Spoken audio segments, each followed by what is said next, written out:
Madame, Monsieur, bonsoir. Bienvenue sur Equinox Soir.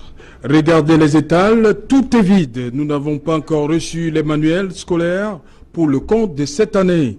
Certains éditeurs nous demandent d'attendre jusqu'au 20 août. Et un autre parent d'ajouter, cette rentrée sera l'une des plus rudes et ne présage rien de bon. Le constat est donc clair, Madame, Monsieur. À quelques semaines de la rentrée scolaire 2018, les parents d'élèves ne savent plus à quel sens se vouer. Le livre se fait rare et la situation inquiète. Les différents acteurs de la filière se rejettent les responsabilités. Que se passe-t-il? Où est passé le livre? C'est le fait du jour.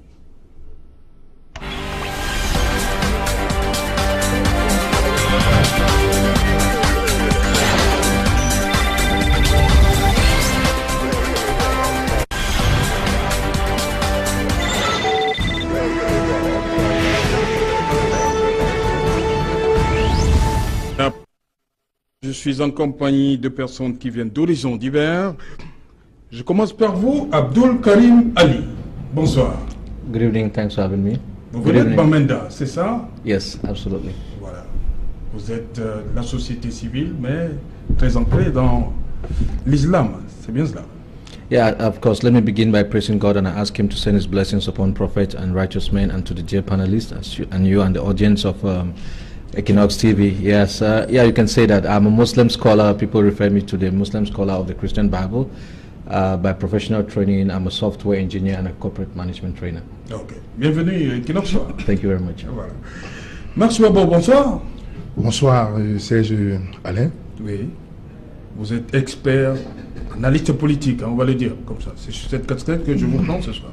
Ça me convient pour ce soir, cette casquette. Voilà, vous avez plus d'une casquette, ok, pour ce soir, analyste politique. Ça m'arrange. Voilà. À côté de vous, Lucien Ouassi. Lucien Ouassi, bonsoir. Bonsoir, c'est Jalon. Journaliste. Journaliste au quotidien La Nouvelle Expression, bien entendu. Voilà, justement. Avec vous, je vais commencer. J'aimerais qu'on plante le décor. Que se passe-t-il exactement? Où est passé le livre? Pour faire simple. Alors, où est passé le livre? Ce qu'on va dire à nos téléspectateurs à la maison, c'est que les signaux étaient au rouge depuis le mois de juin, pour ce qui concerne la liste des livres scolaires, parce qu'on a attendu. Parce qu'il faut préciser qu'habituellement, on a la liste des livres au mois d'avril. Oui. Mais au mois de juin, on n'avait pas de livres. On a un groupe d'éditeurs qui ont soumis quand même un communiqué au Premier ministre pour indiquer qu'il y avait des difficultés à obtenir cette liste des livres. Alors, qu'est-ce qui s'est passé? Il s'est passé que ils avaient du mal à se décider sur le contenu des manuels pour l'année 2018-2019. Finalement, la liste est arrivée le 12 juin, oui. Mais ils ont continué à dire le 12 juin c'est tard, oui. Parce qu'il faut passer les commandes. Et il faut expliquer également que les commandes des livres, on ne les produit pas au Cameroun, on les produit en Chine. On parle de la Chine et de l'Inde. Et de l'Inde, parce que le Cameroun, les imprimeries du Cameroun n'ont pas la capacité de produire en grande quantité. Ils ont dit, c'est vrai, la liste est là en juin, mais c'est pas possible qu'on ait les livres à temps. Alors nous sommes rendus à un mois de la rentrée sur le terrain, parce que comme vous l'avez dit, je suis journaliste, je suis allé sur le terrain, dans les librairies, il n'y a pas de livres, c'est pas possible, on demande d'attendre d'ici le 10 ou le 15 pour avoir les manuels. Et même, d'après ce que les libraires disent, le 10, le 15, c'est pas sûr qu'on aura le stock. Donc voilà la réalité aujourd'hui, qui était annoncée, il faut le dire, depuis le mois de juin, comme je le disais. Mr. Abdul Karim, yes, sir. C'est inquiétant quand même. Hein? À cette période-ci, on n'est pas encore de livres. Vous, en tant que parent, comment le parent peut se sentir en ce moment? Yeah, I'll say it's horrible, but we need to ask the questions and ask them very deeply. What would cause the demotivation of the editors? Is it just, as Madam explained, under the short notice, I had time to study the case a bit, and exactly what she explains is what is obtainable. But the bigger question is, what would demotivate them? Is it just the fact that we don't have the capacity to print here in Cameroon, we look for Indian and Chinese non, printing? On dit, tout est parti du fait qu'on n'a pas sorti la liste des manuels à temps. Yeah, so that's what il y a le temps pour un peu éditer les livres. All right, so I'm coming. So the curriculum developers, what stopped them? And the editors themselves, is it because of maybe the crisis that they think they don't have the right market? We need to be able to answer the root cause of such problems so that we can address them in the future. But it's very saddening for parents who want to send their children to school in a few weeks' time and we don't have books in the market, and we don't have hope that we'll have them given the date limit that she cited. We pray that things could change. And I would say that it's not yet all buried. There's still hope.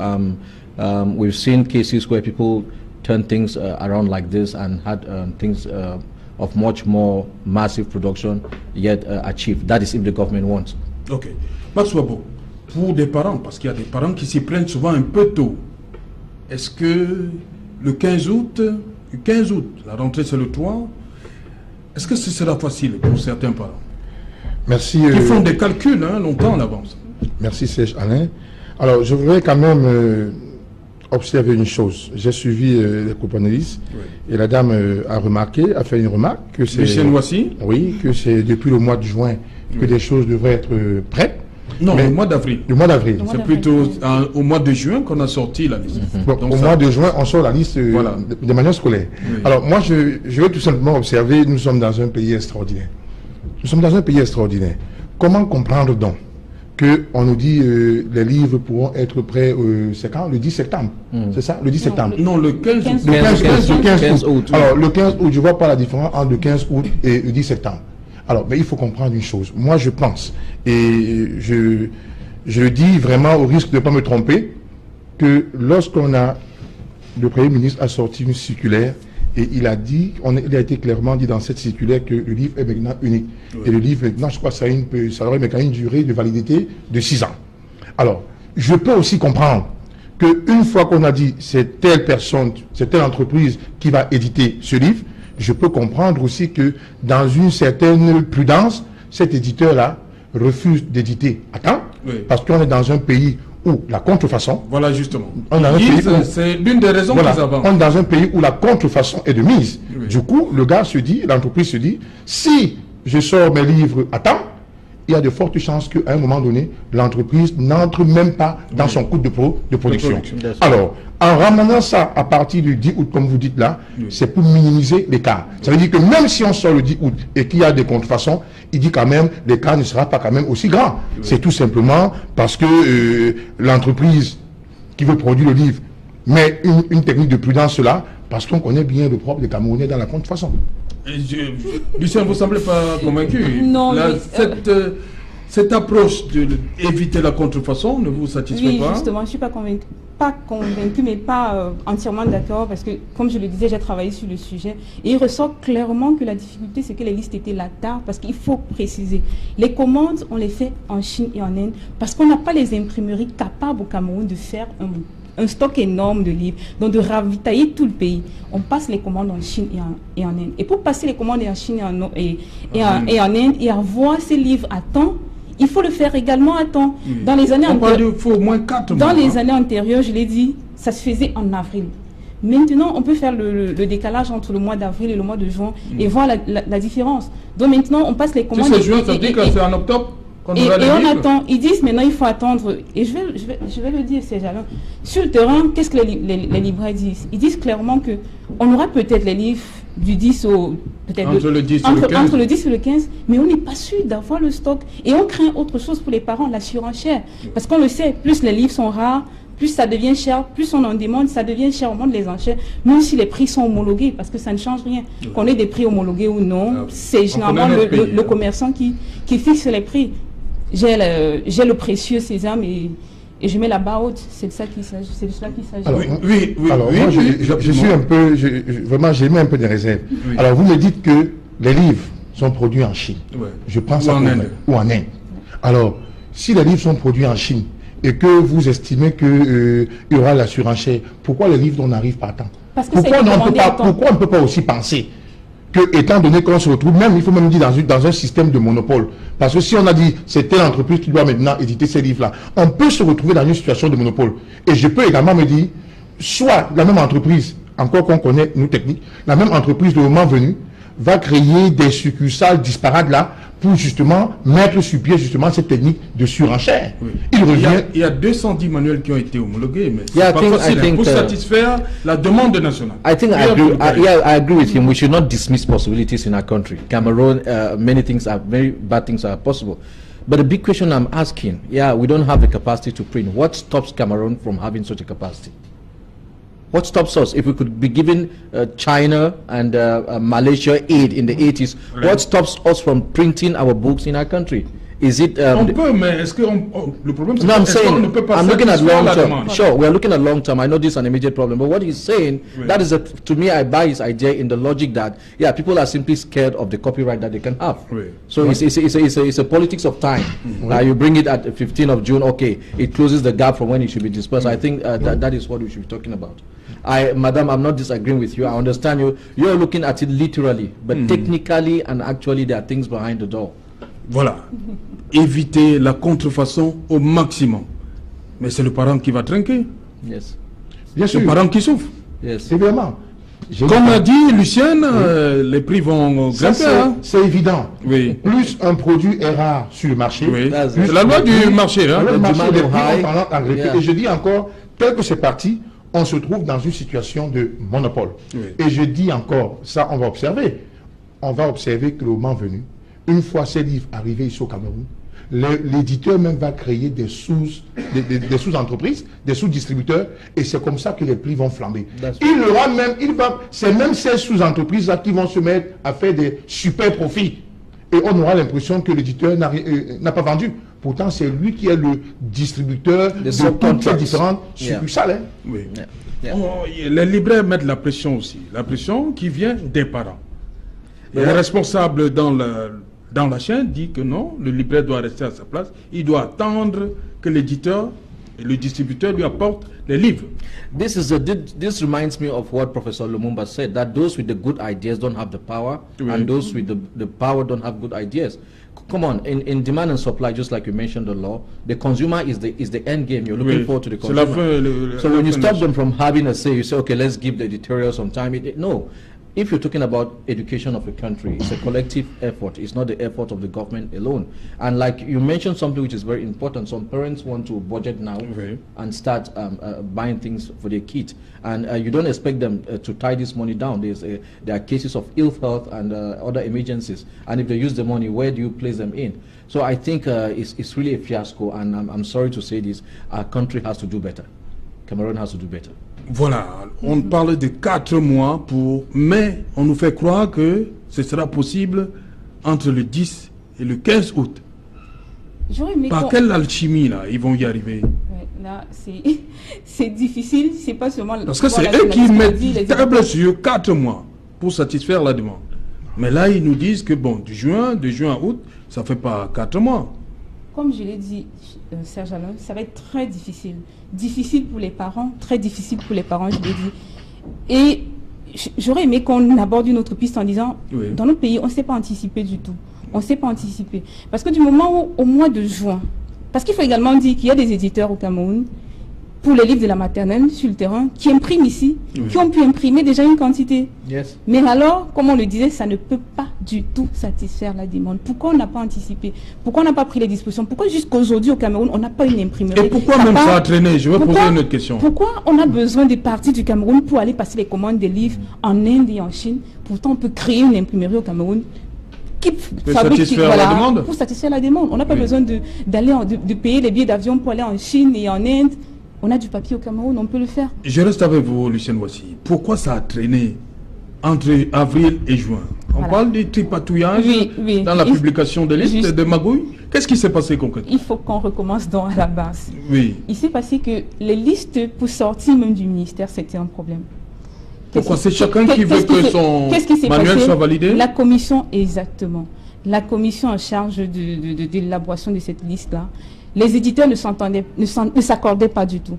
Ils disent qu'il y a des éditeurs qui sont retrouvés là-dedans comme ça, on ne sait même pas qui ils sont, ils se sont retrouvés là, ils ont imposé leur liste, ils ne s'accordaient pas du tout. Et c'est pourquoi justement cette liste a traîné.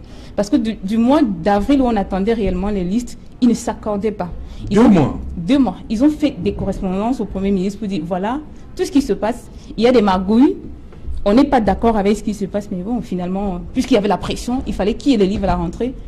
Il fallait qu'on ait une liste absolument. Le 13, on a eu cette liste. Et même jusqu'ici, ils ne sont pas d'accord avec ce qui a été validé. Ils ne sont pas d'accord avec... Et même sur le marché, les libraires aussi ont autre problème parce qu'il y a des livres qui ont été maintenus au programme, mais on a baissé les prix. On nous parle des livres qui coûtaient 10 000 l'année dernière, mais qui cette année, peut-être une bonne nouvelle pour les parents, qui va coûter 7 000, dont le prix homologué 7 000 francs. Or, dans les librairies, il y a des anciens stocks. Ils m'ont dit hier, madame, qu'est-ce qu'on va faire de ça? Est-ce qu'on va manger ça? Est-ce qu'on pourra vendre ça aux clients à 10 000? C'est pas possible. Cette année, c'est 7 000. Donc, il y a trop de controverses autour de cette histoire de livre cette année.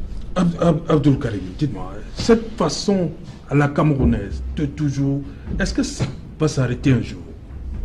Le problème c'est parce qu'on veut que son manuel figure sur la liste, ça coince. Voilà maintenant les conséquences. La rentrée est là, il n'y a pas de manuel scolaire. Yeah, absolutely. To me, est-ce qu'on pourra sortir de l'auberge un jour? Yeah, façon de faire au Cameroun. I think everything in life is temporal. Temporal does not mean it would end now, oui. But it means that one day it has to end. No matter what, not the consequences is what's important, but however it's going to end. You see, this is the result of bottleneck and power consolidation. We keep making the same mistakes and expect to come at the right destination.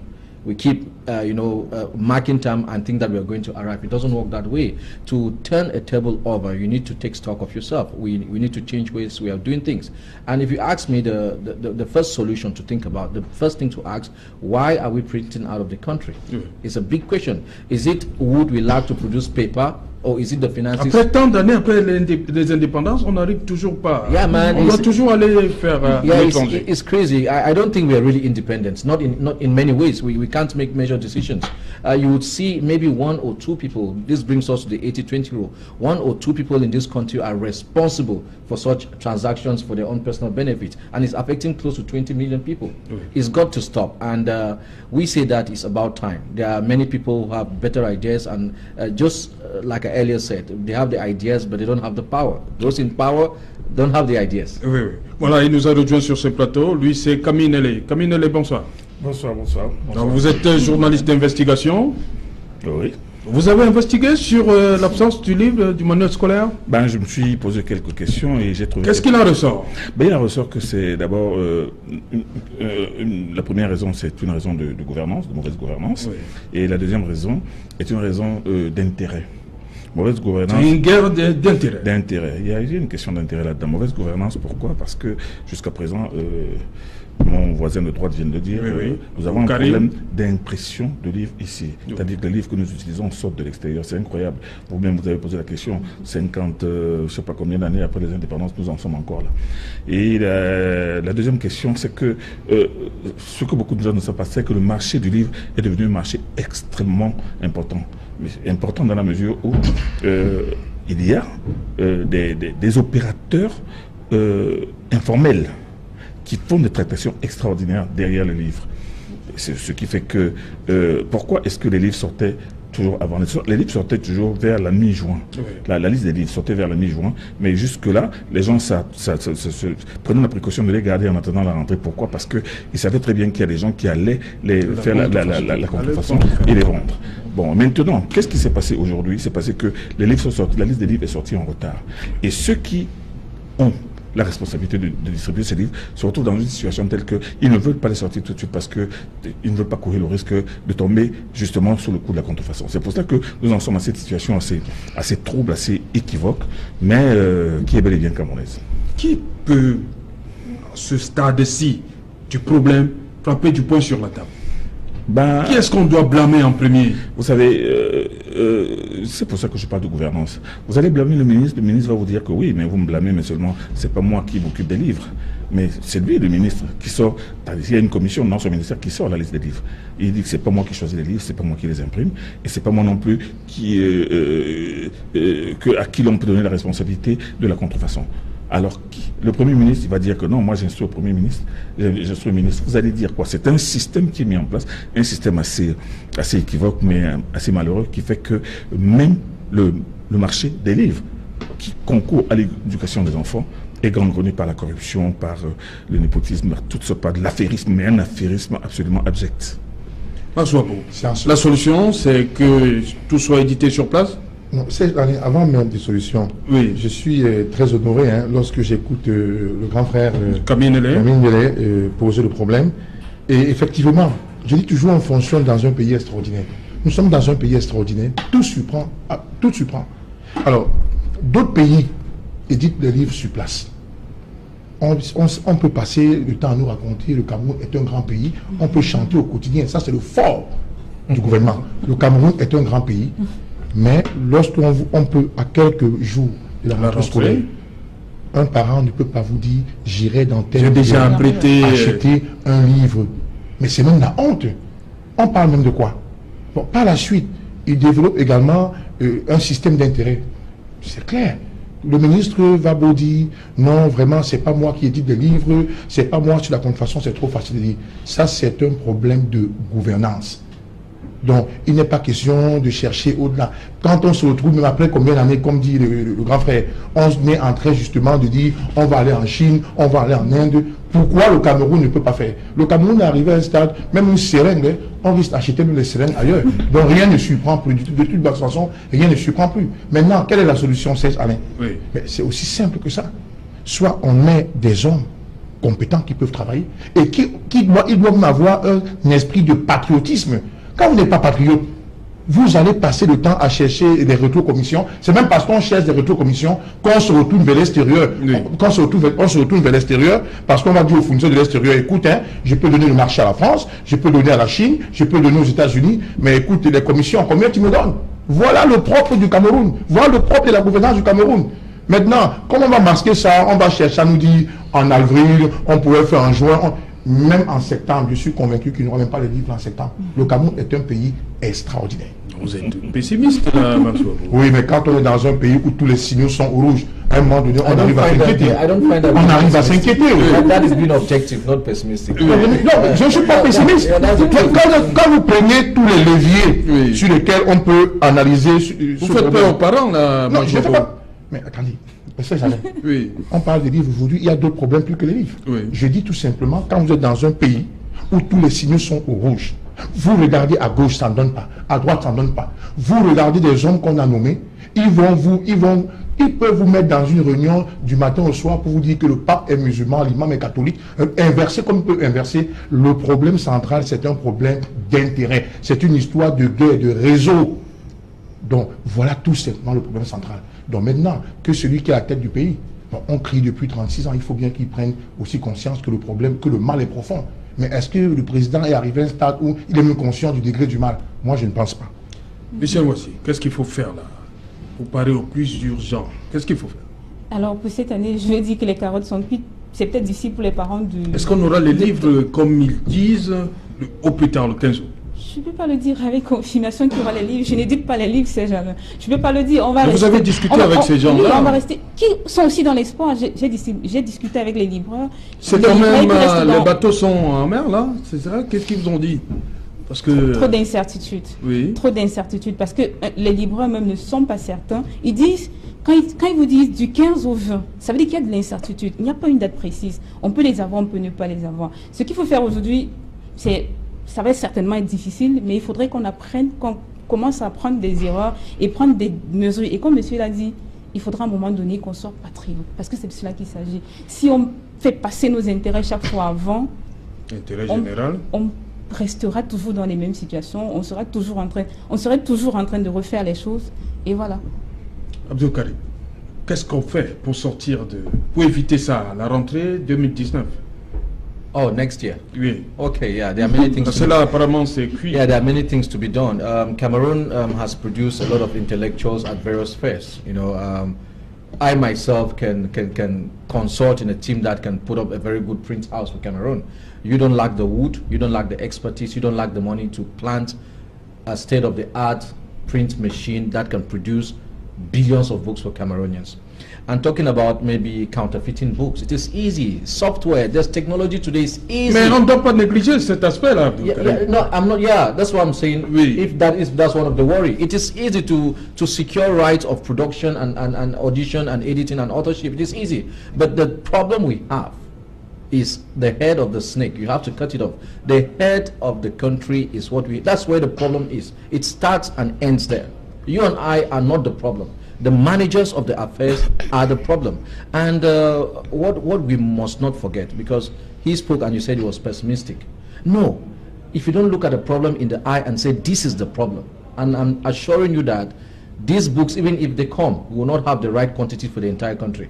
How are they going to come from China and India? Through the air? Are they going to fly them? No. They are going to use the sea, right? Yeah. It's going to take 5 days. C'est pourquoi je demandais, est-ce que c'est au moins en Yeah, so to avoid the problem of transportation, counterfeiting, on peut tout faire sur place. You do it here. C'est la solution pour vous, Kaminele, que les livres soient édités, qu'on n'aille plus en Chine, en Inde, pour cela? À moins d'être la solution, c'est au moins une solution. Oui.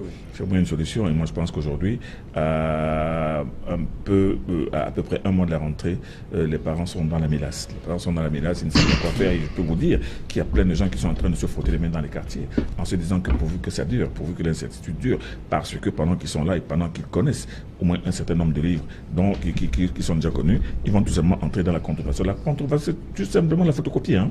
Oui. On photocopie tout simplement les pages, on s'arrange à scanner la première page. Et il y a un marché parallèle du livre qui est affreux, terrible. Vous ne pouvez pas imaginer. Il y a des gens qui sont multimillionnaires dans les quartiers. C'est pourquoi je dis, est-ce que ces gens-là n'ont pas raison de brandir la menace de la contrefaçon? Mais ils ont raison de brandir la menace de la contrefaçon. Mais qu'est-ce qui est fait pour éviter la contrefaçon? La première garantie, justement, c'est d'avoir des structures performantes d'impression, d'imprimerie ici au Cameroun. Bon, il y a la SOPECAM. La SOPECAM elle-même, elle ne peut pas faire face. Il y avait le CEPER. Mais le CEPER, il y avait le CEPER, mais il y avait même l'imprimerie nationale. Oui. Mais toutes ces imprimeries sont tombées, justement, du fait de la mauvaise gouvernance. Alors, qu'est-ce qu'il faut faire? Moi, je pense qu'il faut tout repenser au Cameroun aujourd'hui. Et maintenant, en repensant, c'est pour cela qu'il y a tellement de gens dans le RDPC qui soutiennent Paul Biya en se disant que bon, ok, qu'on lui donne encore 7 ans pour qu'il repense tout. Mais il faut tout repenser au Cameroun aujourd'hui. Et c'est tout simplement affreux. C'est affreux. Affreux pour notre jeunesse. Regardez, ceux qui regardent la jeunesse du Cameroun, ces enfants qui vont prendre la relève demain après-demain, s'ils ont des lacunes au niveau même des livres, ça veut dire que nous sommes réellement tombés bien bas. Voilà, madame, monsieur, on prend une légère pause et on parle de notre deuxième, la conférence générale anglophone, Cardinal Christian Toumi, les compris.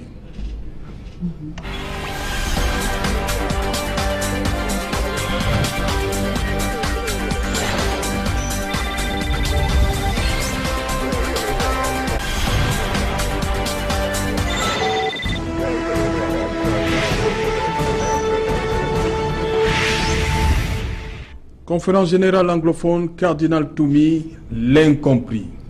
Madame, monsieur, pourquoi cette levée de bouclier autour de l'initiative du Cardinal Toumi et des autres, je veux dire, l'imam de Buea, l'imam de la mosquée de Bamenda et le révérend Babila? Pourquoi les gens pensent qu'il y a autre chose derrière l'idée du Cardinal Toumi? Are you asking? Abdul Karim. All right, okay. Yeah, and this is a good question and a brilliant one. To begin with, I'd like to say the initiative taken by these men of God, especially Cardinal Toumi, is one that any Cameroonian should have respect for. Even if you're an atheist, you should have respect for such a papal authority. And of course, the imams and Pastor Babila is a brilliant initiative. But your question, why are there so many big question marks behind it in the negative? Depuis quelques jours, hein? Yes, absolutely. Because you know, in a period like this, timing is very necessary. When you do a thing and how you do it counts for many things.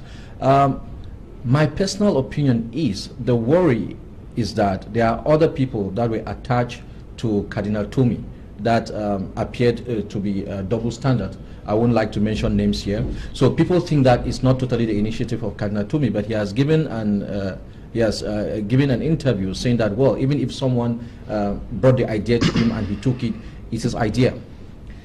But the bigger problem is we've had AAC 1, 93 and AAC 2, 94. And certain resolutions came up which were never considered by the government of the country. And then now we have AGC. So the first thing people ask is, why do you now change it from AAC to AGC? You know, it means the same thing. Abdul Karim, est-ce que le contexte est le même? Ce n'est pas la même chose. No, I'll say something. Il n'y avait pas cette guerre-là en 93, 94. No, absolutely, le contexte est complètement différent. Absolutely, it was almost the same thing. It has simply escalated. Oui. It was about Anglophone status in the country. Oui. Now it has escalated and degenerated to something else because of the negligence of the resolutions of the first two meetings. So now the issue is, I personally, being a Southern Cameroonian, I don't find a problem with the meeting. But if you're talking of an all-inclusive Anglophones meeting, you have about 5,000 as refugees. You have about 1,500 in the jails.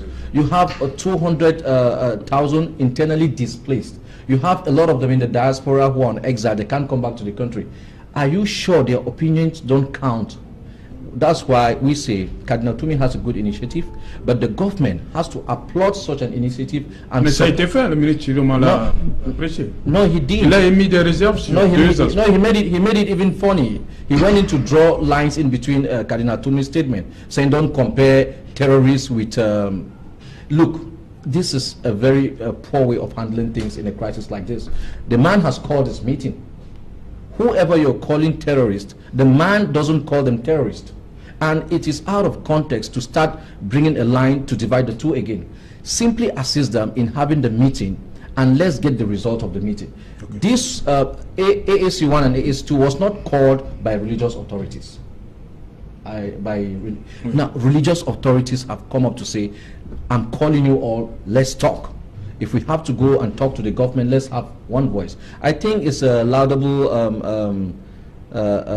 intent, and with all intent and purposes, but we have to look at certain things around it. For the meeting to be all-inclusive, there are many things that should be done, but not by Cardinal Toumi, but by the government, like I mentioned. Okay. And look, for crying out loud, we don't need to have an all-Anglophone conference amidst the militarization in Southern Cameroon now. It's heavily militarized. So I say the government has to reconsider its position on many things and give such a dialogue in between Anglophones a chance to thrive, and then we see where it goes from there. Max Wabo, pourquoi on l'a entendu ces derniers temps, des gens parlent de piège, c'est un piège, que le cardinal Toumi, c'est un bras de fer avec le pouvoir, fait le bras de fer avec le pouvoir, qui fait le jeu des partisans de la sécession. Pourquoi tant de caricatures? Donc, en réalité, il faut être franc. La polémique ne peut venir que du côté francophone. La polémique est propre aux francophones. Mais il y a aussi de l'autre côté où des gens sont contre l'initiative du cardinal Toumi. Oui, peut-être, on va dire, bon, mais moi je sais que s'il y a vraiment un fort pourcentage du côté francophone. Oui. Voilà un pays, il y a une crise dans une zone. On est déjà presque 2 ans, je crois. Oui, alors, bientôt 2 ans. Le gouvernement a mis ses chargés de mission qui pouvaient de temps en temps voyager pour Bamenda, voyager pour Boya ou bien pour Limbe aux frais du contribuable que nous sommes. Alors, pendant 2 ans, on n'a pas de solution. Plus les jours passent, la guerre prend des proportions. Et un monsieur respectable, comme le cardinal Toumi, vient pour dire, je vais jouer la médiation. Vraiment, on a déjà trop bagarré comme ça. Les gens meurent au quotidien. Il faut que cette guerre cesse.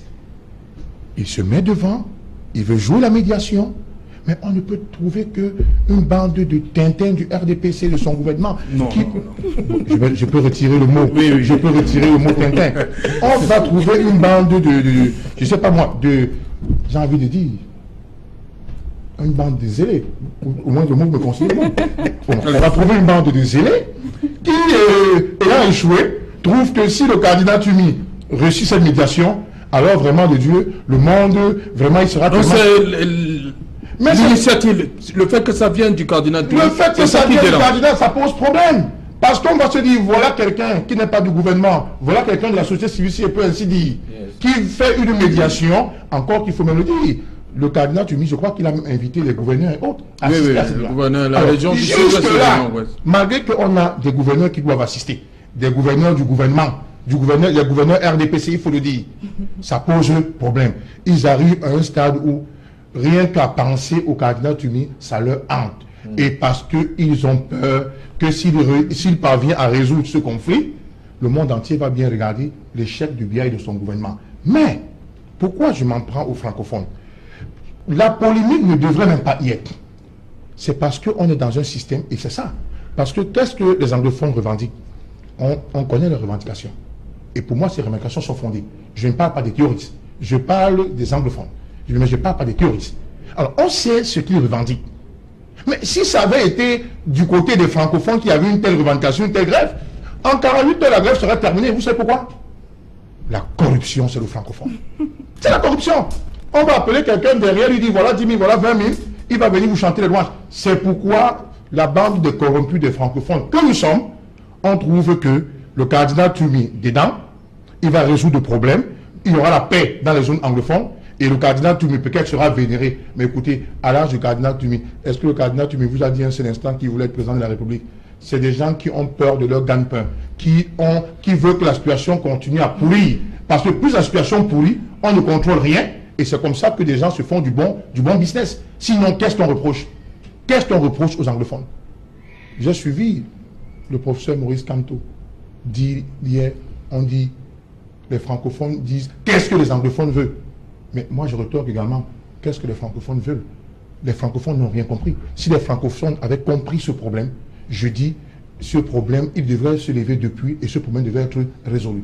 Mais le jour où cette grève touchera Douala et Yaoundé, vous allez voir comment ça va se résoudre. Mais comme on a l'habitude de considérer des anglophones comme des sous-hommes, d'accord? Pourtant, si on regarde, quand vous allez à Limbé, moi j'ai été plusieurs fois à Limbé, vous jetez votre nourriture à Limbé, vous prenez votre nourriture, vous mangez. Faites la même chose à Bouya. Regardez le Cameroun. Regardez Douala, regardez Yaoundé, une ville de poubelle. C'est pourquoi je suis partisan d'une chose. Pour gouverner ce pays, je voudrais même que ce soit un anglophone qui gouverne. Au moins, on va commencer par exorciser les francophones pour les amener à prendre conscience. Parce qu'on est arrivé, vous marchez en bordure de route, quelqu'un prend de la banane dans sa voiture, il balance là. Quand tu dis, mais c'est pas normal, tu veux changer quoi? Ça, c'est la mentalité africaine et la mentalité des francophones. Je pose même au niveau du plan éducatif. Monsieur, moi j'ai ma fille qui est à l'école bilingue. Quand je suis allé plusieurs fois à l'école de ma fille, je ne fais pas publicité, Wafo, plusieurs fois dit au directeur d'anglais, je vous tire chapeau. Que vous, les Anglais, regardez comme les anglophones, regardez comment vous formez les gens. L'enfant est dressé, l'enfant est méthodique. Vous prenez le cours dispensé par un maître francophone, mais c'est de la cacophonie. Vous êtes même perdu. Du coup, vous posez la question, on va où? Vie professionnelle, équilibre de force, d'intelligence. Mettez un anglophone, mettez un francophone. Si tout est logique, si les deux ne sont pas pipés, parce que le francophone, c'est un tricheur. Si les deux ne sont pas pipés, vous trouverez difficilement un francophone qui passera avant un anglophone. Au moins parce que dès le bas âge, on leur inculque certaines valeurs. Mais nous, vous allez trouver des brigands ici à 50 ans qui n'ont reçu aucune éducation. Voilà le pays dans lequel nous vivons. Un tableau véritablement sombre du francophone. Avec vous, Lucien Ouassi, il y a un plan machiavélique qu'ont pensé certaines personnes. Le cardinal a un plan machiavélique. Dans ma posture de journaliste, je n'ai pas suffisamment d'éléments pour douter de la bonne foi des hommes d'église. Ça, je vais le dire. Et maintenant, aujourd'hui, on parle de la crise anglophone. Je pense qu'il est important aujourd'hui qu'on aborde plutôt les pistes de sortie. Et c'est une proposition de piste de sortie que le cardinal... L'initiative du cardinal. Voilà, propose. Pour moi, il était important de laisser faire. On parle de dialogue national, bien entendu. Il propose un dialogue, il ne propose pas autre chose. Et comme je l'ai dit, je n'ai pas suffisamment d'éléments pour douter du fait qu'il y ait un agenda caché. Mais le gouvernement relève deux conditions. Comme monsieur l'a dit... Oui, pour l'initiative, mais... C'est le deux points. Oui, j'ai suivi également c'est le feu et la libération J'ai suivi attentivement la sortie du ministre de la Communication qui disait qu'on ne peut pas demander à une armée régulière de déposer là les armes, oui. Ce qui est peut-être vrai parce que c'est difficile. Mais je dis, dans notre contexte, c'est devenu tellement difficile. Ça fait 2 ans que cette guerre dure. On ne peut pas aujourd'hui, à un moment donné, on va laisser les égos d'un côté et on va chercher à s'asseoir et à parler. Voilà une solution proposée aujourd'hui par les hommes d'église. Pourquoi ne pas essayer? Pourquoi avoir des prérequis avant sans toutefois essayer? À mon avis, on peut essayer, on peut tenter. Camille Nelège, je termine avec vous. Que cache cette levée de bouclier, toute l'initiative du cardinal? Cette levée de bouclier, c'est tout simplement de la fébrilité. La fébrilité de gens qui ont toujours estimé que Monseigneur, le cardinal Toumi, est un personnage iconoclaste qui a eu le cran de dire un jour à M. Biya d'aller se reposer parce que lui, à son âge, il s'est reposé et qu'ils sont de la même classe d'âge et qu'à cet âge-là, on n'a plus tellement d'énergie, mais on devrait plutôt se reposer et être comme une sorte de modèle pour les enfants. On estime que le cardinal Toumi, à plusieurs reprises, il a été un peu plus vite que les politiques dans ce pays depuis les années de Brest jusqu'à aujourd'hui. On estime que c'est une voix qui qui fait un peu mal aux oreilles, être grinçée et grinçante.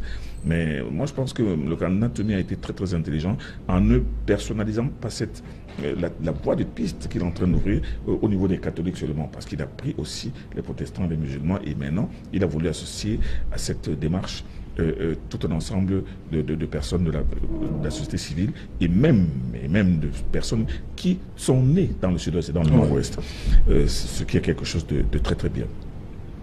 Mais ce que l'on peut noter, c'est que le cardinal Toumi ne donne pas une solution magique. Il dit que ce que nous voulons faire une réunion dans laquelle les anglophones vont se retrouver, du sud-ouest, du nord-ouest, parler. Désigner leurs représentants. Non seulement désigner leurs problèmes, se parler, faire le tour du problème, prendre les contours du problème. Et maintenant, après avoir fait le tour, et après nous être mis d'accord sur un certain nombre de propositions que nous pouvons emmener vers un grand dialogue national. Parce que de l'autre côté, le gouvernement a toujours dit on va dialoguer avec qui? C'est pour ça que lui, le cardinal Toumi dit que nous dialoguons et ensuite maintenant, après cela, on va présenter les interlocuteurs. Un grand dialogue national. Parce qu'avec tous les autres, c'est pas seulement un problème d'anglophones et pour les anglophones, mais c'est pour tout le Cameroun. Moi, c'est le départ. Bon, maintenant, quand on parle de prérequis, les deux conditions qu'il a posées, moi, je les trouve un peu puériles. Un peu puériles. On ne peut pas demander, par exemple, de démilitariser le sud-ouest et le nord-ouest. Pour laisser quoi. Vous avez dans le sud-ouest... Non, est-ce que c'est ce qu'il a dit? Il a demandé un cessez-le-feu. Mais de cessez-le-feu, vous allez demander de cessez-le-feu à qui? Ce n'est pas une armée face à une autre armée. C'est des bandes armées face à l'armée. C'est des bandes armées face aux populations. Vous allez les contrôler comment? Vous allez dire que, bon, écoutez, nous, les militaires, nous cessons le feu, vous aussi cessez le feu. Vous allez dire ce qui... Vous savez comment ces gens vivent dans les brousses? Voilà. Donc, moi, je pense qu'il est un peu utopiste et irréaliste de considérer qu'on peut dire cesser le feu comme si vous étiez dans une situation où il y avait une bataille entre deux armées. Non, c'est pas deux armées. C'est l'armée asymétrique là. C'est l'armée, oui, mais absolument asymétrique. C'est devenu une guerre civile aujourd'hui. La guerre civile est en train de prendre des proportions de plus en plus effrayantes. Bon, maintenant, où est-ce que vous avez vu l'armée abandonner tout un pays? Vous l'abandonnez à qui? Vous l'abandonnez? Abandonner, c'est retirer dans les casernes. Mais quand vous retirez dans les casernes, ça veut dire que vous n'assurez même plus l'ordre public. Vous n'assurez pas. Il y a la gendarmerie et la police qui sont chargés du maintien de l'ordre. Mais ça veut dire que c'est tout le monde, c'est pas seulement la gendarmerie et la police. On dit démilitariser. Démilitariser, les gendarmes sont des militaires aussi. Vous comprenez? Ça veut dire quoi? Est-ce que vous savez ce qui se passe? Est-ce que vous savez que même du côté de Fongotongo, vous arrivez après Fongotongo, vous allez trouver une barrière, on vous dit de payer avant de passer. Exactement comme vous voyez en Côte d'Ivoire il y a quelques années. Donc moi, pour revenir à l'idée du cardinal Toumi, moi je pense qu'elle est absolument admirable. Il faut l'accueillir, il faut la prendre, mais maintenant, il faut voir dans quelle mesure elle peut être un début de solution. Un début de solution, pourquoi? Ça fait 2 ans que cette crise dure, mais ça fait 2 ans qu'on parle de dialogue. Le président de la République, face au coup de feu, face aux assassinats, a, lui, créé la commission du bilinguisme et du multiculturalisme, comme si la guerre civile était une question de multiculturalisme et de bilinguisme. Moi, j'ai trouvé ça absolument... Non, c'est un début de solution, parce que Abdul Karim disait que parmi les résolutions de 93 et 94, il y avait ça.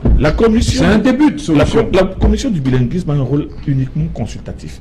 Oui. On dit, vous descendez, vous parlez avec des gens, vous transmettez au chef de l'État. Voilà. On n'a pas dit que... Et maintenant, qu'est-ce que cette commission a fait? Elle a réussi des conciliabules. Ce n'était pas des dialogues, des conciliabules. Elle allait rencontrer des groupes de gens, elle rencontre ici, et ensuite elle fait ses rapports qu'elle envoie pour dire. Nous n'avons jamais su exactement avec qui cette commission a discuté. Et elle discutait de quoi? Bon, maintenant... Ça a été pour moi une mesure assez timorée, dans la mesure où face à la situation qui se dégrade chaque jour davantage, ce n'est pas une commission du bilinguisme qui va venir régler cela. Il faut passer à autre chose. Il faut donner du volume et du contenu à ce dialogue dont tout le monde parle, mais que personne n'arrive à implémenter. Alors si le cardinal Toumi dit que nous, les anglophones, nous allons nous réunir, après nous être réunis, on pourra mettre maintenant une grande conférence inclusive où tout le monde sera pour parler des problèmes. Parce que le problème aujourd'hui, ce qu'on appelle crise anglophone, ce n'est pas une seule crise, c'est des crises. Il y a la crise anglophone qui est issue des problèmes de malgouvernance et de gêne. Mais il y a aussi la crise de la sécession. Parce que la sécession, elle, c'est une crise absolument à part. Vous avez face à vous des gens qui disent que nous voulons faire notre pays, c'est notre pays, vous restez avec votre pays, c'est notre pays. Vous allez discuter de quoi avec eux? Ils vont vous donner quelles concessions? C'est à ce niveau que se pose le problème.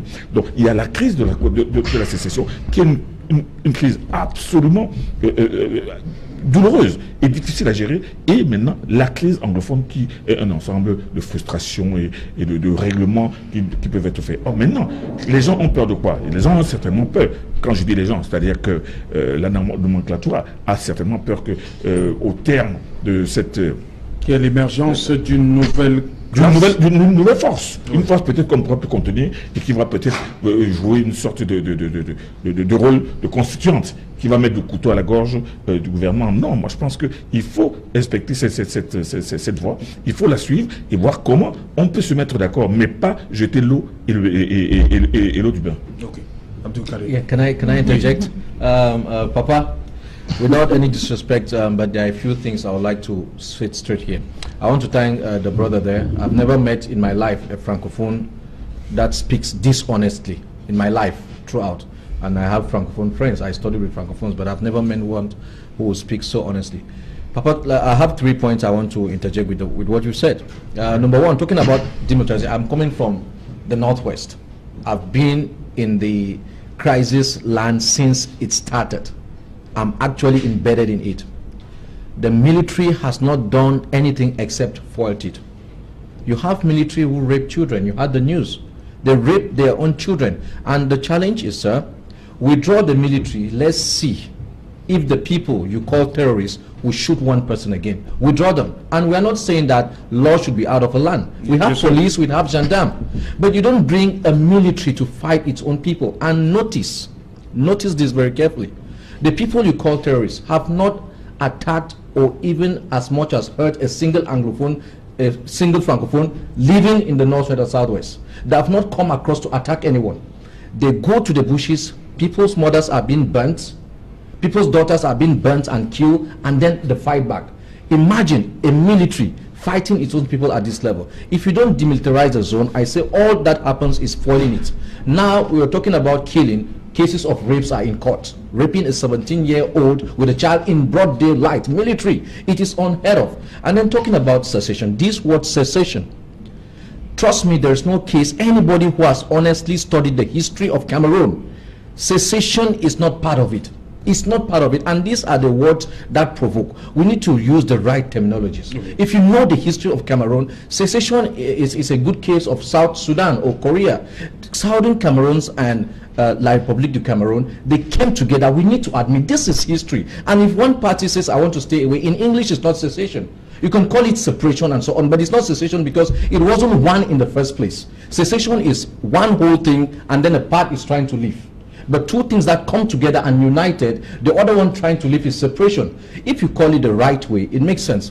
What I'm saying is that if you want, for example, Trinity, you have to define the Trinity correctly to debate a Christian. You will not change his definition to just because you want to ridicule him. Define it correctly and then debate him. Then talking about, he said one other thing about the conference that Cardinal Toomey did not do well in asking the president to demilitarize. I'm going back to that. Sir, and he's saying that we shouldn't talk with the secessionists. I want to use your words. Those are the real people to speak to. Cameroonians, Southern Cameroonians, it's not all of them who want to separate. There are some who are for federal opinion, some are for unionist opinion. So who are the ones who are very hurt? The ones you are terming secessionists, whom I will call separatists. These are the people to honestly talk with. If you consider them part of you, you have to talk to. And if PA is thinking otherwise, we were all here on the 22nd of September last year and the 1st of October. How many people were on the street? What were they chanting? And if you think it's a lie, furthermore, do a referendum and then you get the numbers. Do a fair and a clean and fair referendum and then you get the numbers. What I say is when we come on podiums, we should refrain from using provocative words on a wound that is already so bad. Don't put more salt. I'm not saying pamper it, play with it, but use the right words. I'm saying that if we agree that these two countries came together and one part is feeling unsatisfied to go away, it is not secession, it is separation. So I will say that. On reste sur l'idée du cardinal, hein? Yes. Parce que la thématique c'est est-ce qu'il est incompris. On a comme l'impression que beaucoup n'ont pas compris véritablement où est-ce qu'il allait. Donc ça prête à confusion.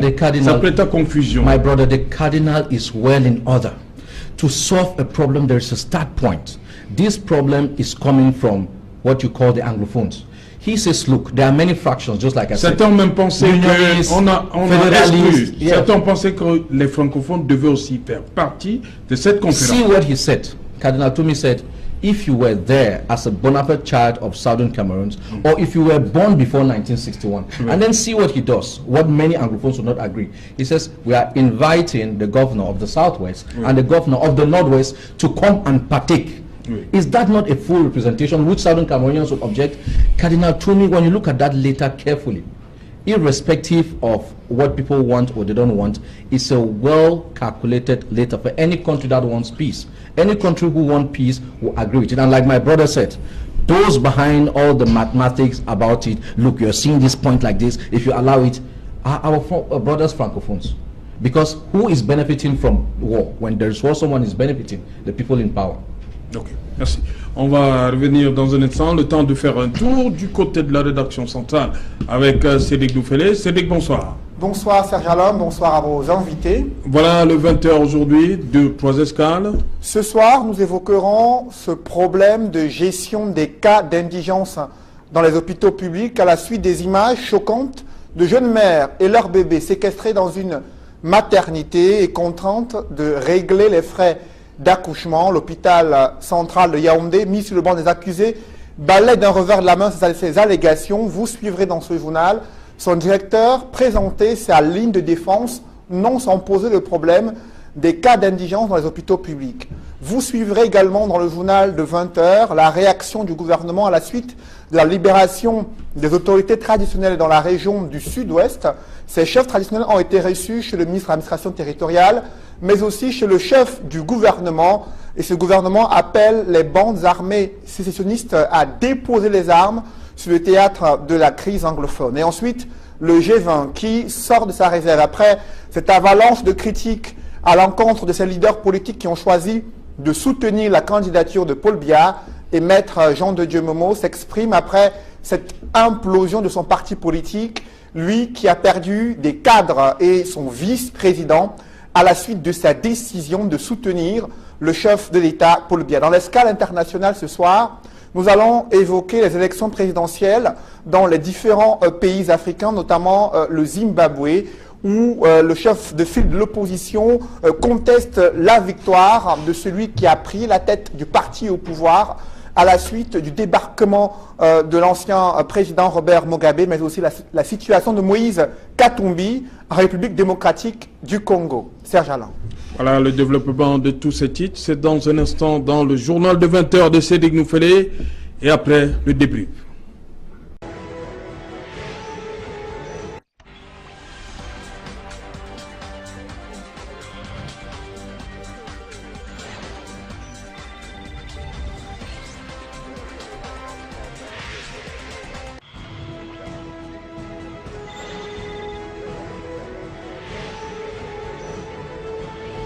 Retour sur le plateau Equinox Soir. Mars, dites-moi, des femmes incarcérées à l'hôpital central, vous avez regardé ce reportage et surtout les explications du directeur. Comment vous ressortez après avoir regardé ce reportage? Vous ressortez comment de ce reportage? Non, j'ai un sentiment de tristesse et la situation est pour moi une situation alarmante. Alors, vous voyez, on a des choses on voit des choses sur les réseaux sociaux, on essaie également de faire notre petite enquête et on trouve que les faits sont fondés. Mais comme je vous ai dit, nous sommes dans un pays où il y a un ensemble de zélés. Alors, le directeur de l'hôpital qui fait moi je vais appeler ça du one-man show, mais pour être plus poli, je vais appeler ça du sensationnel, ça. Alors, il vient vous dire, on n'a qu'un cas d'une dame, c'est un cas exceptionnel. Vraiment, on a des situations où on envoie des gens ne peuvent pas payer. On leur dit, venez même prendre votre maman, rentrez avec votre maman, c'est gratuit. Ça, c'est de la poudre aux yeux, ça. Mais c'est dans cet hôpital central que nous avons vu, il y a 2 ou 3 ans, une dame qui venait accoucher et qui est morte parce qu'elle ne pouvait pas payer les soins pour 93 000. Elle n'a pas pu accoucher. Et qu'on vient nous dire aujourd'hui, qu'on a dit aux gens, venez, c'est gratuit, que c'est un fake news. Mais moi, je m'attendais à ce qu'ils fassent comme le ministre de la Communication, qui est devenu maître dans l'art de la comédie, qui nous dise carrément que c'était au Mali. Excusez-moi, on parle vraiment... C'est une situation, je ne peux pas faire autrement. Les mots sont là pour être utilisés et ça fait mal. Il faudrait qu'on cesse de prendre des Camerounais. Il faudrait qu'on cesse de prendre des Camerounais pour des... Ok, mais il faudrait qu'on cesse de prendre des Camerounais pour des imbéciles. Ce n'est pas seulement... Mais des gens ont enquêté. J'ai vu quand on passait là, j'ai vu le journal le jour, j'ai vu le messager. Oui. Mais on vient dire, écoutez, il faut qu'on arrête cela. Bon, maintenant, de l'autre côté, regardez le Gabon. Au Gabon, on vous dit, il y a une loi. Oui.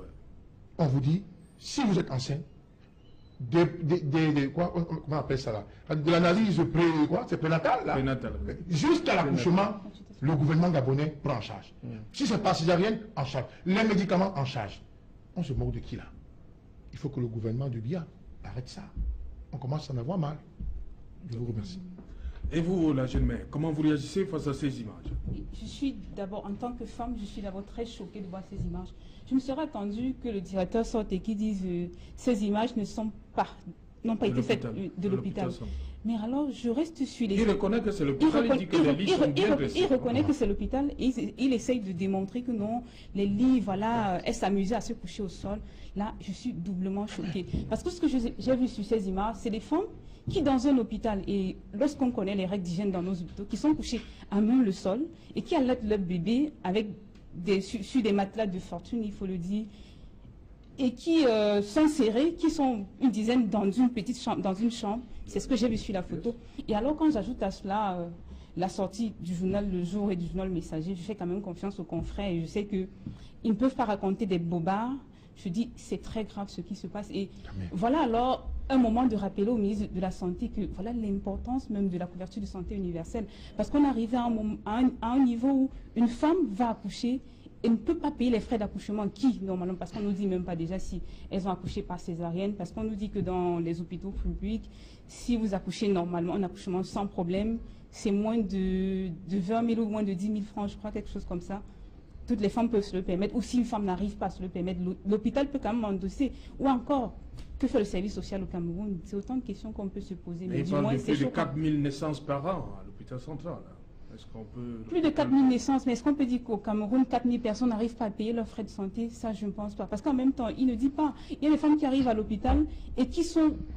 Et qui sont prises au piège de la surenchère. Parce que c'est ce qui se passe également dans les hôpitaux. Vous arrivez, s'il y a des frais qui coûtent officiellement 10 000, vous faites de la surenchère, vous vous retrouvez avec des factures de 40, 50 000 à la fin. Vous n'arrivez pas à payer. Parce que c'est également un problème que le directeur ne va pas venir devant les écrans et dire voilà ce qui se passe dans mon hôpital. Vous déposez une caution de 500 000. Vous faites un jour. Vous avez déjà vu dans un hôpital d'État où on a remboursé une caution. Vous déposez une caution de 500 000. Un jour après, on vous dit c'est terminé. Non, il faut qu'on arrête ça. Ça commence à faire mal. Camille Nélé, le directeur semble surfer sur la manipulation. On en parle beaucoup ces derniers temps. Les réseaux sociaux, ils sont accusés à tort, à travers. On parle de manipulation et tout et tout. Vous pensez qu'il y a eu manipulation, que c'est des images montées pour discréditer l'institution dont il a la charge? Le directeur de l'hôpital central ne veut faire quoi? Il est dans son rôle là, de défendre... Il veut ne faire quoi? Que c'est sa parole contre celle des journalistes. Oui. Que c'est sa parole contre les images. Quand même deux quotidiens qui ont... Les images qui ont fait le tour du Cameroun et bien entendu des réseaux sociaux. Non, vous savez, il se défend mal. Il se défend mal et c'est pas de cette manière qu'il aurait dû argumenter, comme me dit ma jeune consoeur. Michel, ce que je veux dire, c'est que ce qui se passe dans nos hôpitaux est parfois inénarrable, tout simplement. Est-ce que vous savez qu'à l'hôpital de la Quintille de Douala, on est à l'hôpital central, mais à l'hôpital de la Quintille de Douala, il y a ce qu'on appelle le code, qui ne veut rien dire de tout. C'est-à-dire que vous allez, on vous prescrit des médicaments, on vous dit code, on met un prix arbitraire sur le code. Vous vous demanderez, mais le code, c'est quoi? Il y a des gens qui achètent des médicaments 4-5 fois par jour, ils vont avoir 4 ou 5 codes. Il faudrait un jour qu'on fasse une enquête sur ces codes-là. Mais à cause de ces codes, il y a des gens qui ont rendu dans l'hôpital à la quantité. Mais ne parlons pas, est-ce qu'il faudrait aussi parler de ces corps qui ont même été abandonnés par leur famille, tout simplement parce que les frais de morgue étaient tellement devenus importants que ces familles ont dit que bon, vraiment, nous on ne peut pas. Et à ce moment-là, l'hôpital est obligé, 5, 6, 7, 8 mois après, d'annoncer que les gens n'ont qu'à venir chercher leur corps ou bien ils vont être balancés dans la fosse commune. Non, le problème de la couverture sociale, le problème de nos hôpitaux est un problème extrêmement grave. Que si vous ne donnez pas une caution, on ne vous opère pas. En attendant, quand c'est la césarienne, ça n'attend pas. Donc il y a ces cas qui font que le système sanitaire au Cameroun, on dira tout ce qu'on voudra et les gens penseront peut-être que nous sommes en train de passer le temps à chicoter notre gouvernement, mais il y a plein de choses qui méritent d'être réglées dans ce pays. Karim, un problème de gouvernance, hein, une fois de plus, de ce côté-là. Hein. Yeah, absolutely. Cameroon is a failed state. You know, there are basic things that a good government does for its people. Actually, you talk of health, education, accommodation, and feeding. That is what a good government does. Mr. Mark just said in Gabon, prenatal, from prenatal to birth, is being taken care of by government. This is what occurs even in the Philippines. In the Philippines, once you're at the age of 45 to 50, when you go to the restaurant, your price is different. When you go to the hospital, your price is different. And then you find a director of a regional hospital coming to tell lies. That guy is telling lies. Ask one of the women and the child. They will give you the real story. He's telling lies. When you talk of prison, journalists have different words, different ways of using words. Maybe he thinks prison means you must go to Kondengi or to New Bell. When you keep people from their freedom, you say, don't go out of this place, you're in prison. And that is what he has probably done.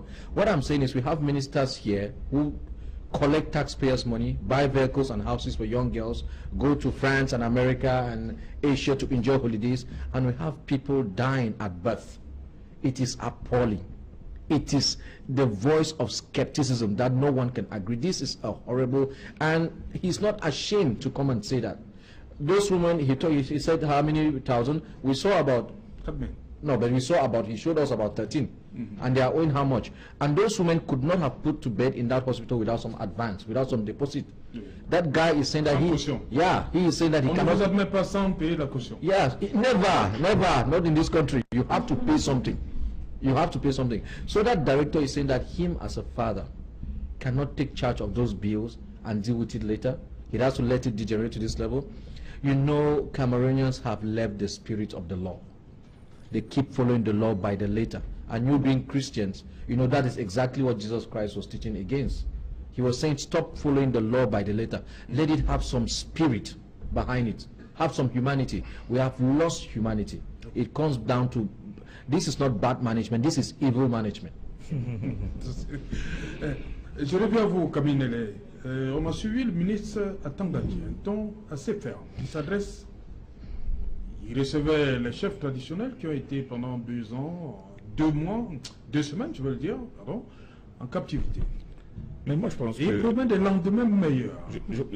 Difficile, pardon. Difficile. Non, moi je pense que c'est le temps d'un ministre de l'Intérieur. Un ministre de l'Intérieur n'a pas à être tendre, surtout en période de rébellion, en période de guerre civile.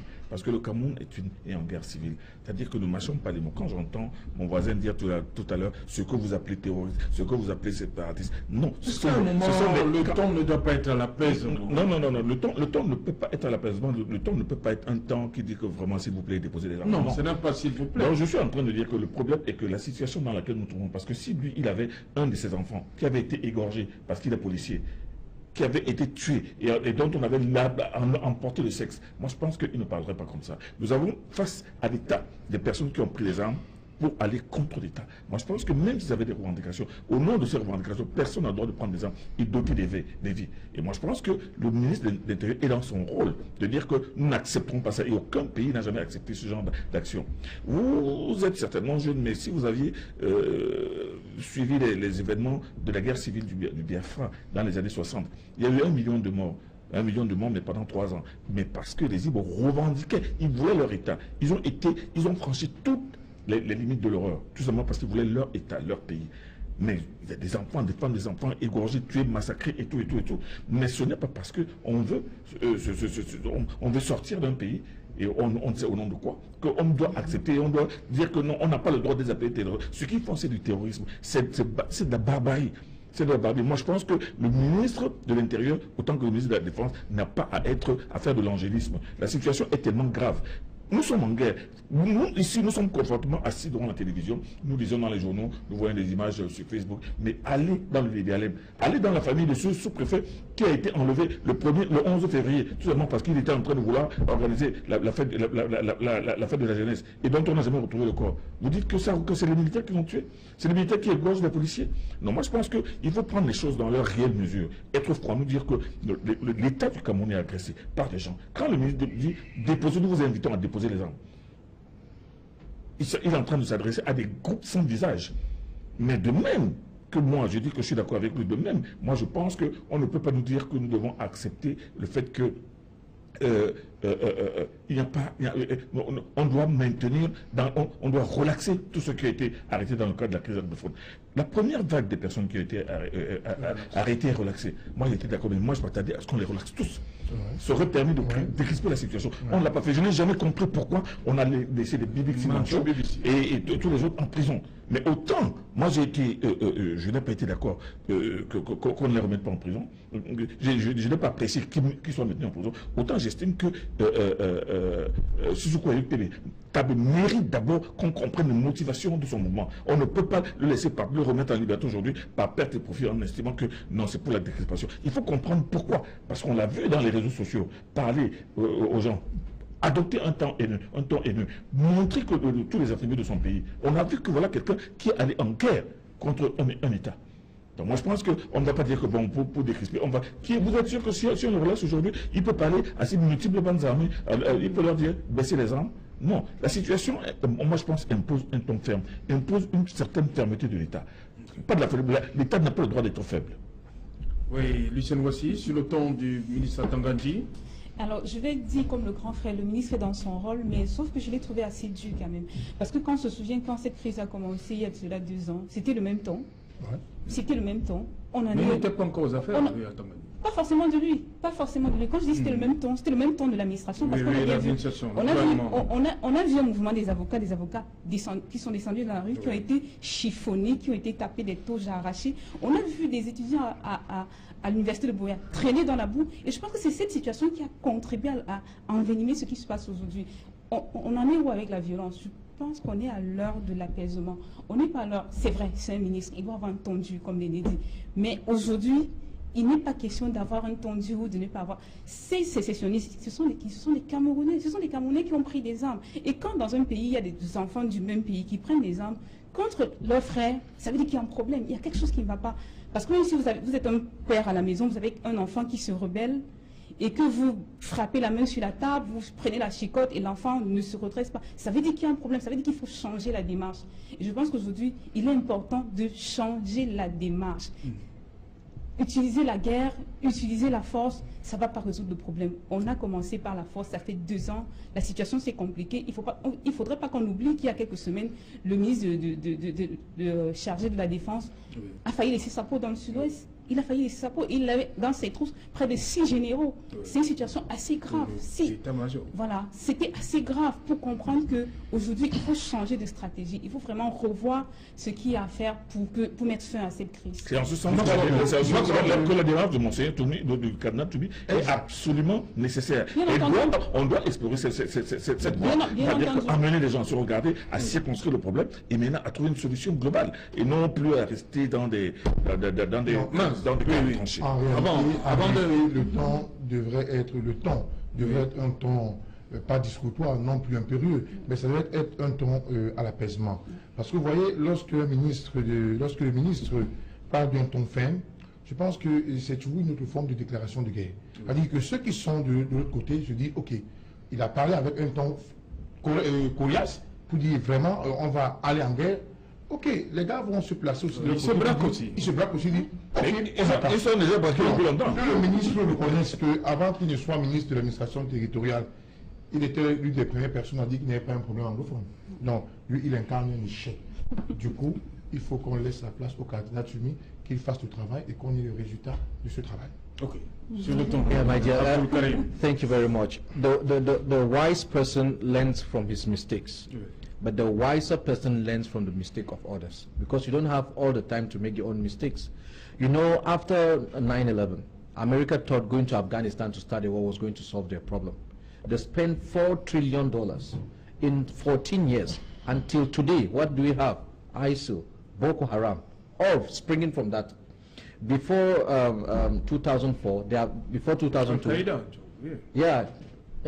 I mean in Afghanistan. No, I'm talking about Al-Qaeda. What gave birth to ISIL? What gave birth to Boko Haram? It's all those things. Right. Before 2002, there hasn't been a single suicide bombing. Someone putting bombs to go and kill people in Afghanistan. Soon as America invaded that country, there has been 1,900 suicide bombing, killing over 20,000 people. War does not help anything, at least when it comes to fighting terrorism. War does not help. I would just like, give me 2 minutes, let me brief us. how he's saying who are the one killing soldiers. I'm not, as a Muslim, I don't promote violence. Killing of innocent lives is totally against Islam, chapter 5 verse 32. But who started killing? She just touched something. And he, I just want to, so that we want to solve it, so but we are in the light of solving, but it's good so that we have the proper education. He just said Mr. Atanganji denied the problem. His denial of the problem when the lawyers marched, he came back to Bamenda on the 8th of December and decided to march that there was no problem. The first person died, Akum Julius. On the 22nd of September, nobody had touched a police. About 200 Southern Cameroonians were registered dead. On the 1st of October, about 400 before the first Southern Cameroonian attacked the police. If we don't put it in context, when he keeps keeping all this back, pretending as if the government is all in order, come on, I work my money, pay the taxes, we buy you guns, we buy you uniform, and then you kill my sister, you kill my mother, you rape children. She said the cases of Boya. We need to address it squarely. And like they said, that tongue is not the right tongue. If people can resist you for 2 years, they can resist you for 10 years. You have to be soft. You have to be soft. You have to have finesse in your language. You need to be better than what you are. Look at what Obama did, and look at what Bush did. Obama has achieved more in terms of peace than Bush because he was softer in speech. You have to be softer in speech, tactical in your brain. You don't just, okay, they brought the chiefs to you, and now you're saying you're going. Are you the one who brought the chiefs? Did the chiefs escape? They were released. The chiefs did not run from captivity. They were released. Ça me permet de poser la question. Vous pensez que quel est le message qu'il a fait passer au chef? Sorry? Le message. Oui. Nothing. He simply wants to give them some money. Mais il est bien évident quand vous regardez ces chefs traditionnels, vous comprenez que... Plus sérieusement, ils ont une mission quand ils vont partir au sortir du bureau de... Of course, let me add one thing. Yeah, he will try to ask them where were you and so on, and most importantly give them money. But when you look at them, come on, look, this country is a movie. There's a movie in Nigeria called Wasted Years. Cameroon is such a movie, Wasted Years. Oui, Camille. Non, écoutez, moi... Est-ce qu'ils ont une mission après? Non, je pense qu'il ne faut pas analyser cette situation de manière triviale, comme ça se fait. Nous sommes d'abord devant un drame. Voilà des chefs traditionnels qui ont été enlevés par les inconnus. Pendant 2 semaines. Qui les ont séquestrés pendant 2 semaines. Vous avez vu d'où il y en a eu, il y a des séquelles. Ça veut dire qu'ils n'étaient pas dans un confort 4 étoiles. Et vous allez dire on doit applaudir à cela, on doit regarder cela, parce que vous allez vous dire que celui qui a commencé, et moi aussi je continue. Non, moi je pense que nous sommes arrivés dans une situation telle que l'autorité de l'État est bafouée, la morale est bafouée. Les gens arrivent, vous séquestrent, vous amènent, et maintenant vous lâchez quand ils veulent. Non, il n'y a plus d'ordre. L'État est en train de perdre toute son autorité. Moi je pense que dans une situation comme celle-là, il était tout à fait normal que ces personnes qui ont été libérés, on ne sait toujours pas dans quelles conditions, on ne sait pas si les rançons ont été payées, on ne sait pas si c'est une action de l'armée ou si ça a été délibérément du fait de ceux qui les ont enlevés, parce que ça aussi, il faudra qu'on arrive à comprendre cette situation. Mais maintenant, ils sont arrivés, on les a vus. Est-ce que vous voulez dire qu'ils n'ont jamais été séquestrés, enlevés?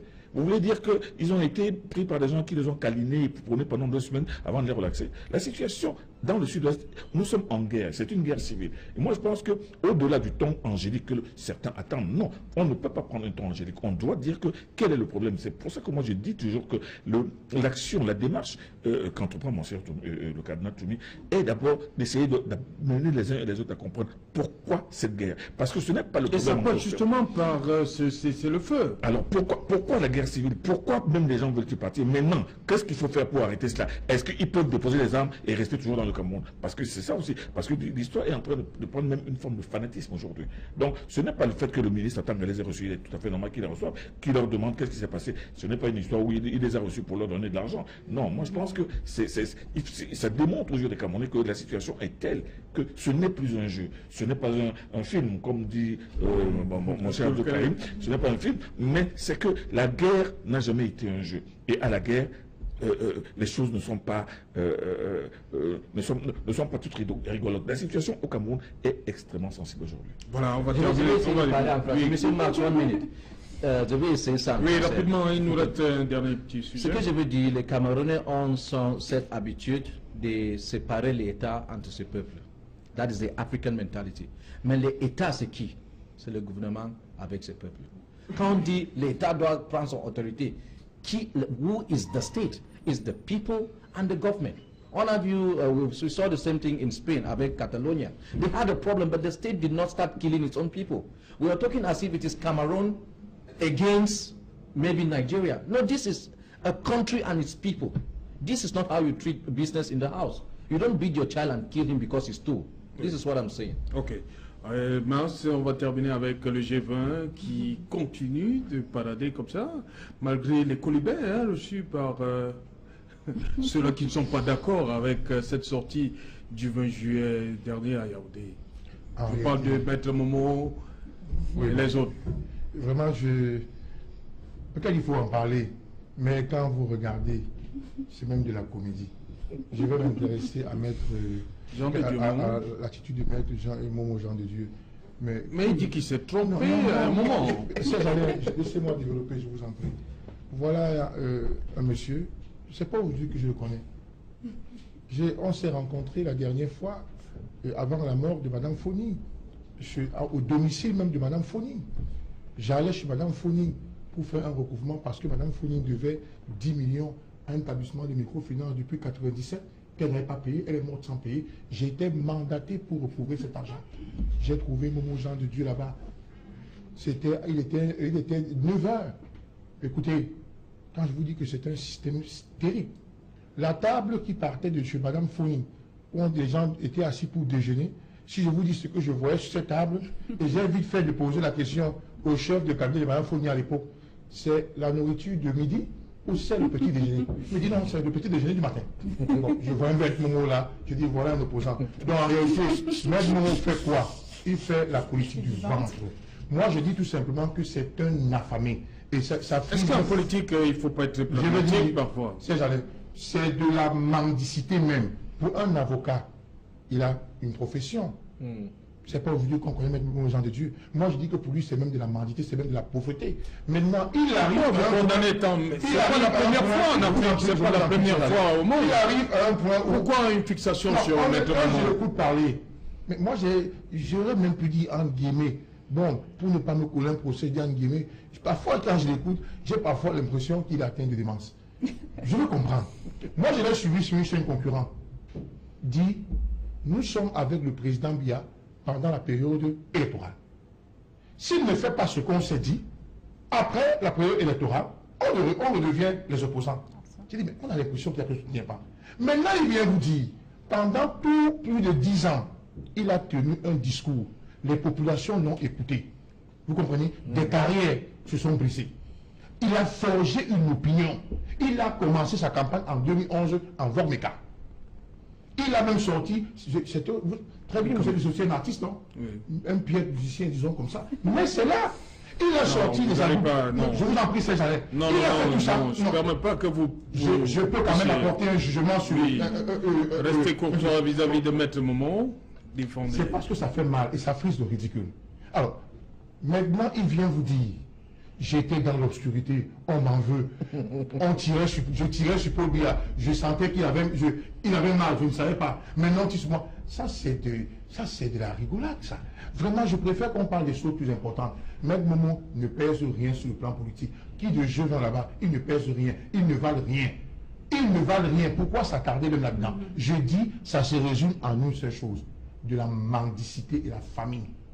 Voilà en quoi se résume ça. Camille Néné, oui, moi je Maître Momo, le G20, on a vu. Pourquoi Maître Momo qui. Ils sont nombreux, il y a Bandakani, il y a Baponipote. Non, moi je veux dire. Il y a Isaac Feuzet. Je veux dire en max que en politique, la vérité d'hier n'est pas forcément celle d'aujourd'hui. Et que vous savez, la politique, c'est une question d'intérêt aussi. Voilà. Bon, maintenant, quand vous allez vous lancer un regard rétrospectif, souvenez-vous de M. Edouard Titus, qui a été l'un des bras droits, qui a été même pratiquement le président bis de ce pays. Oui. Il a été arrêté, parce qu'il a voulu se présenter à l'élection présidentielle. Oui. Il a passé 17 ans en prison, et un peu plus. Oui. Et quand il était en prison, vous avez suivi le fiel qui déversait sur le régime. Oui. Et quand il est sorti de prison, l'une des premières choses qu'il a faites, c'est d'aller récupérer sa carte de militant du RDPC. Oui. Vous appelez ça comment? Non, moi, ce que je veux dire, c'est que ne jugeons pas trop. Non, ça peut s'expliquer. Ne jugeons pas trop. Ça peut s'expliquer. Je vais terminer. Vous avez quelqu'un qui a un ensemble de procès. Oui. Il n'a même pas le choix que de s'aligner de peur qu'on pourrait ouvrir notre dossier. Mais je ne veux pas qu'on prenne ça. Non, ce que parce qu'au moins, ici, ils n'en avaient pas faim. Même moment, il a faim. Max, ce que je veux dire, c'est qu'en politique, les choix sont personnels. Oui. Hein, et il y a ce lien qui existe entre l'intérêt et l'action. Pas d'intérêt, pas d'action. Donc moi, je dis tout simplement qu'ils sont libres de choisir Paul Biya aujourd'hui. Hier, ils étaient contre Mais l'histoire vous juge. J'ai posé un préalable, grand frère. Oui. J'ai dit, Maître Momo a forgé une idée sur l'opinion. Quand des carrières se sont brisées. Mais venir dire après 30 ans, après combien d'années, que je m'étais trompé. J'aurais voulu qu'il change. C'est vrai plein de propositions. Grand frère, je vous en prie. Nous avons suivi son comité directoire. Oui. Dit que nous étions, je crois que 9 plus 4, ça fait combien? Ça fait 13. Oui. Dit, nous étions 13. 9, on dit, on ne se rallie pas au RDPC. 6. Bon, oui. 6. Ils étaient 9 présents. Ils étaient 9. D'accord. Tu vois qu'il y avait une majorité, je crois qu'il était 9. Oui. Bon, 4 peut-être disent que on va. Mais Momo, qui veut prôner la démocratie, dès lors qu'il y a un problème de majorité, on vous dit on n'y va pas. D'accord? Il est allé seul. Les gens sont restés attendre, bien lui donner dans le bien fondé. Est-ce que sa voix n'est pas prépondérante? C'est quoi? C'est son foyer qui dirige. Vous pensez qu'il peut se faire son parti? C'est quoi? Son parti. Voilà ce que je ne veux pas entendre. Je veux pas entendre. C'est son parti. Oui. Autrement dit, tous ceux qui sont autour sont des petits tintins qui ne comprennent rien. Ils peuvent se lever un matin et dire on va voter. Mais je suis au moins persuadé d'une chose. Retenez ce que je sais au moins une chose. Oui. À l'isoloir, encore que je suis convaincu que même sa propre femme ne le votera pas. Même à l'isoloir, allons-y quand même comme ça. Même à l'isoloir, même Momo peut faire son petit marketing. Il va contrôler qui est à l'isoloir. Vraiment, c'est de la comédie. Maître Momo a dit que il y a un dicton qui dit l'erreur est humaine, mais persister dans l'erreur est diabolique. Donc lui, il avec son nouveau costume. Il a dit qu'il s'est trompé pendant longtemps, mais accepté qu'il estime qu'il ne peut pas continuer à se tromper. C'est tout. Moi, je pense que aussi qu'il a le grand frère dit aussi qu'il a le droit de dire que j'étais opposant. Le dossier, on ne me donnait pas le dossier. D'accord? Mais il a dit j'étais opposant, on ne me donnait pas le dossier. On vous a compris, Max. Le dossier, n'est-ce pas? Max, on vous a compris. Lucienne, alors sur ce soutien, il continue malgré tout ce qui se dit depuis le 20 juillet. Il dit, il est derrière. Je vais peut-être aller à côté, pas aller dans le même sens que les autres en disant qu'on perd un temps fou à parler de cette histoire. Parce que quel est le poids politique du PADEC au Cameroun?